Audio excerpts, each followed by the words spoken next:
Well, hello, everyone.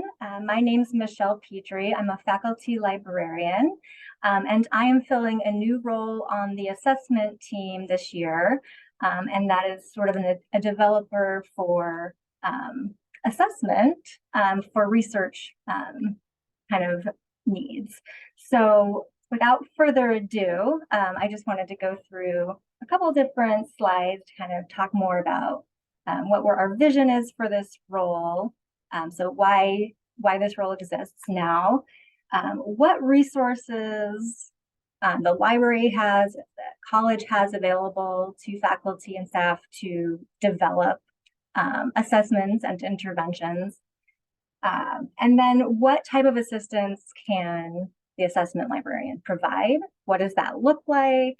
How do I get that assistance? And then finally, just how to contact me and how to set up a time or how to get more information about assessment research. So just to begin, our vision for this role is that the library faculty assessment developer is to strengthen assessment by providing evidence-based recommendations for instructional assessment and intervention best practice. So moving toward more of that evidence research-based model for assessment, so that we're looking toward current studies, interventions, tools that are being used and have been proven to kind of be successful in similar higher education settings. So what do we have now that faculty and staff can use to learn about those studies and to find interventions and find information? So shout out to my colleague in the library, Karen Reed, who started this work and created a library assessment resource guide for higher education. And this tool really kind of breaks down some of the research by type of source. So we've got some featured journal articles and databases for educational research, and particularly for assessment, linked in this guide, as well as some books and materials that the library subscribes or owns or subscribes to. So the library does have a fair amount of print resources as well as electronic books. And so a lot of those are linked in the guide. And I did, as we sort of, as people come across resources, if you want to ever reach out to me to add those to this resource, I'm happy to do that. In fact, in the last session on formative assessment, Julie and Pam shared a couple of resources that were really great for formative assessment. I'm not sure I have them in these lists, so I can definitely pull those in. I did want to just say that this is a work in progress, so this is kind of a good structure to start with, but I will be sort of adding resources throughout the year as needed, and of course removing things that maybe get outdated over time, but please do reach out, and maybe I'll just show that for now. I'll just click on that. Are you all able to see the guide live now in my screen? The assessment guide, awesome, thank you, Julie. So the live guide, so essentially we've got ways to, some of our featured articles, and then a tool to actually search within. So we've got our search screen here, and then I'm going to add some more, but we do have links to specific databases that can be used. So you're always welcome to use this on your own, but if you ever have questions, you can obviously reach out to me.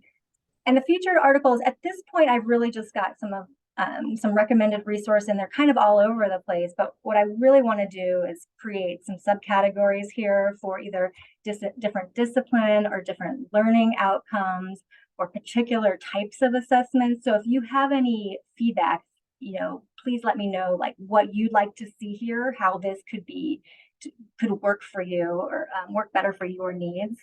But we do also have links out to different, besides just library resources, links out to websites and tools that can be used for assessment as well. So yes, anything you come across that could be added here, I'm happy to add that at any time. Just moving on from there, or before I move on, I guess I should say, oops, let me go back. Does anybody have any questions for me right now about the guide? Not seeing anything in the chat. Thank you for sharing the link in the chat too, Julie. Excellent. It's great. And I think if you're getting later where you're going to show what you did for our department, but I think that was awesome too. So. Okay, awesome. Thank you. So yes, as Pam mentioned, so what type of assistance can the assessment librarian provide? So I've kind of creating this resource is kind of a general kind of helping yourself resource is like one way to get assistance. And if you ever have questions or recommendations, let me know. But the other kind of option that really we've been envisioning is more of a research consultation and sort of an information delivery and presentation model. So the idea here being that I can offer one-on-one, either in-person or virtual consultation, depending on what it is that your department needs. So Pam's question, she brought up that their department was struggling with students having some basic math skills needs, like quantitative reasoning skills that they were lacking, and sort of ways to address that with assessment. So we kind of worked together to find some resources through our databases and our subscriptions that would provide different tips on assessment or different types of assessments that are done for those different areas. So essentially then it kind of created a resource for their department. So kind of an annotated bibliography of resources that could be used. And then what we did in this, depending on your needs and how you want to approach it, Pam then invited me to her department meeting for physical sciences and kind of talked about, what these services are, what resources are available, and if anybody had any questions, they could ask at that time. But and so different ways that I could bring that information to the department, whether it's a presentation or, an annotated bibliography. It kind of depends on what you want to see and how you want to use the information. But since we're still kind of developing this role, it's kind of in flux. So, whatever's going to work best for individual faculty and departments, I'm happy to kind of work together in partnership to help find the resources that will work best for whatever it is that you're needing to do. Any questions about that? Yes, so I have one because earlier in the session that Brandon and I did where I was talking about I'm, course lead for Psych 101 and thinking, we last time around developed our own instrument and we're now also at a point where we need to think about like, well, what might we do differently or change? And, Brandon brought up, some resources and recommended that I kind of reach out. So this would be a case where I could say, hey, can you help me look for assessments that maybe are done in a Psych 101 type class, or what types of interventions or techniques faculty may use to support student learning. That's the kind of idea. Like I would come to you with sort of a research question and then you would help find those resources. Yes, exactly. And then I think as we talked about in that session too, like the assessment developers and I, the research consultant, kind of work together to develop that. So I may have more of the tools for finding those assessments and that research, and then our developers would be really great at helping you implement that into your course. So it's a good, kind of partnership between the faculty or the department and then the developers and the research librarian. Right. Yeah, because sometimes I think it does. It feels sort of overwhelming thinking that you have to come up with this yourself. And if you're going to invest time, you want to be investing time properly. And yes, prior to kind of having you in this role, I don't know that people always thought, oh, I could have somebody help me look to see what's available that would guide me through this process. So thank you. Absolutely. So the last piece is just how do I reach out for help? So essentially at this point, it's really just contact me. So you can reach out by email, any information that you have to share about what it is that you're looking for, what your research needs are. And I'm happy to do some preliminary kind of looking around and kind of present that to you. And I'm happy to, I think the best thing probably is just to meet so we can have that discussion. So, you know, if you have some information, I can kind of look and kind of bring to the table some ideas and then kind of have that back and forth about what still needs to be found, what would be better. And so that was kind of with my example with Pam and physical sciences, it was like, well, this is what I found based on what I'm hearing, you know, but there may be some gaps there. Like maybe these aren't the findings that I presented won't necessarily work in those classes. So maybe there's a different way to pinpoint like a very specific type of, you know, tool or something that I hadn't found. So we can kind of, and it can be kind of a back and forth iterative type of conversation too. It's kind of how I envision it to be. So I know this wasn't a really in-depth session, but it's kind of more just to make you aware of this as a service and that to encourage you to take advantage of it, and also just to get any feedback you have that we can add. Because I know a lot of you are knowledgeable in your field, and if you have information that can be shared, I can definitely add that to our guide, and then that can be widely available to other of our colleagues. Yeah, I've never really explored databases for what kinds of assessment might be happening in different disciplinary areas. You know, I've talked with colleagues who talk about the importance of evidence-based practice and evidence-based interventions. But yeah, so I don't know, even in the limited time you've been in the role and you've been searching, how easy has it been to find assessment-related work within, you know, for example, the physical sciences area or some of those? Was it easier than you expected, harder, about what you expected?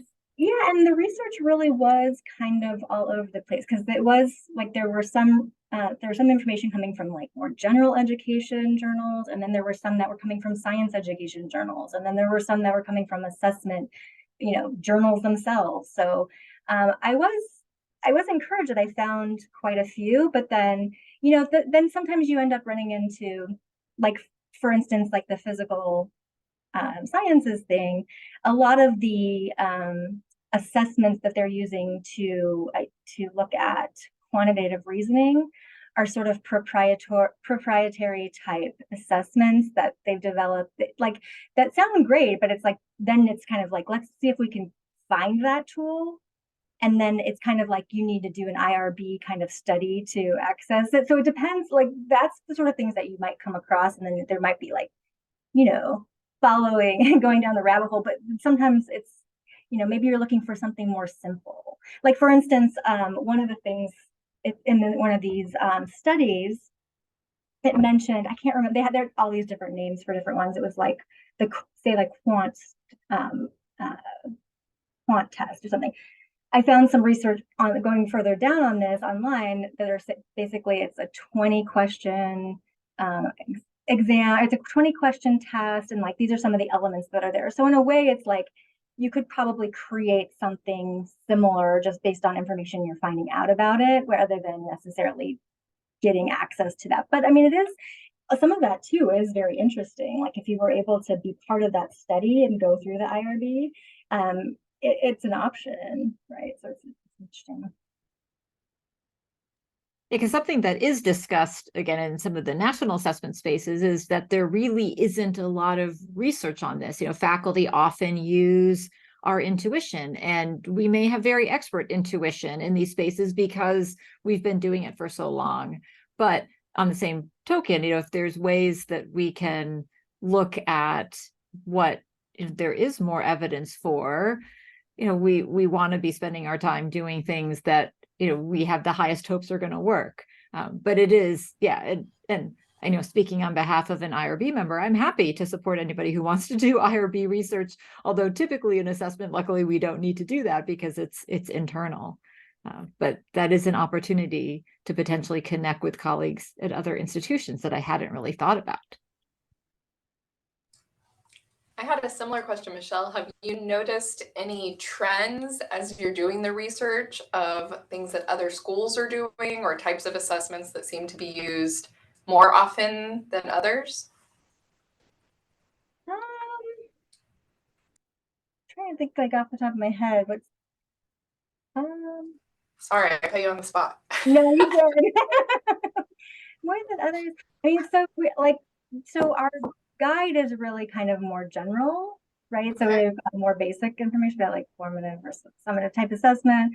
But then, yeah, I think as it will depend sort of on the discipline, and I'm definitely finding that like I hadn't done a lot of research into the sciences, not being in the sciences myself. So it was really interesting to see, okay, what kinds of things they struggle with, and what kinds of things that they're doing to, identify things that students need more information. So, but yeah, I'm sorry, I don't have any off the No, top. that's okay. I'm just curious. One opportunity I think that we will have here is as we move into thinking a little bit more about, general education assessment. And at this point, we've been collecting a lot of data on our institutional learning outcomes, but we haven't necessarily put anything into practice across, areas. So I think about, we'll say, different classes will say, well, we're doing critical thinking or we're doing quantitative reasoning. At some point, it'd be nice for there to be a little bit more collaboration across disciplines. And I think that's the opportunity that can be really interesting about, how maybe it's not a common instrument because of the way in which the content would be so different. But like, I wonder if, maybe if we're talking about how do we across all the social behavioral sciences or whatever areas, how do we help improve student learning? Maybe there's going to be some common research-based techniques in terms of implementation. So I think there's some great, opportunities there when we start, and obviously we aren't at the point where we're really diving into, general education assessment but as we look more even at our ILO data to see where students are at, we know there's some equity gaps and we know there's some opportunities. And if we could really implement some changes more broadly, for example, one of our sister colleges is part of they have some sort of like critical thinking curriculum that they follow. And so I think there could be more of those skill-based things that are going to cross-cut different areas that could come out of the type of research that you could do as well.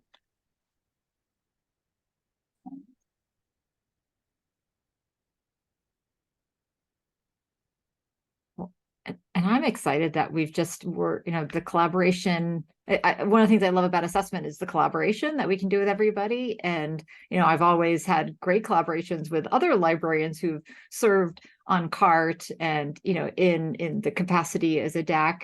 And, what our faculty librarians do in the library is really quite different than, what our other instructors do, given the style of your instruction is a little bit different, or the location in which you do your instruction. And so I think it is exciting, thinking about how we can do a lot of this, much more interactive work together and take advantage of the expertise. For years, our students have taken advantage of the expertise of our faculty librarians in lots of spaces. And now I think this is an opportunity for faculty and staff to realize that, we need to be taking advantage of all of your expertise as well.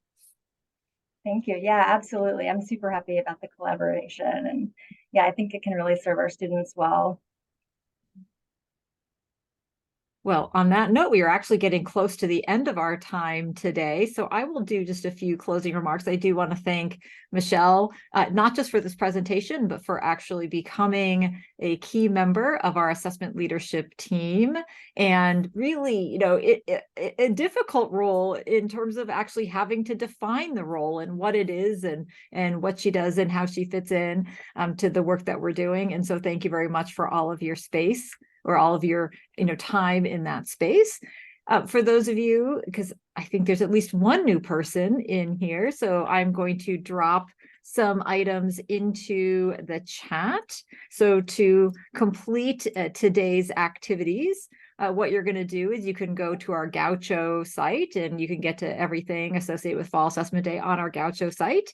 Ultimately, anyone who has attended any of our sessions should, at the end of the time, complete our participation form, where you can reflect on what it is that you've learned, share a little bit with us, give us some feedback, some assessment of our assessment day. And then, of course, you'll end up getting a certificate of participation.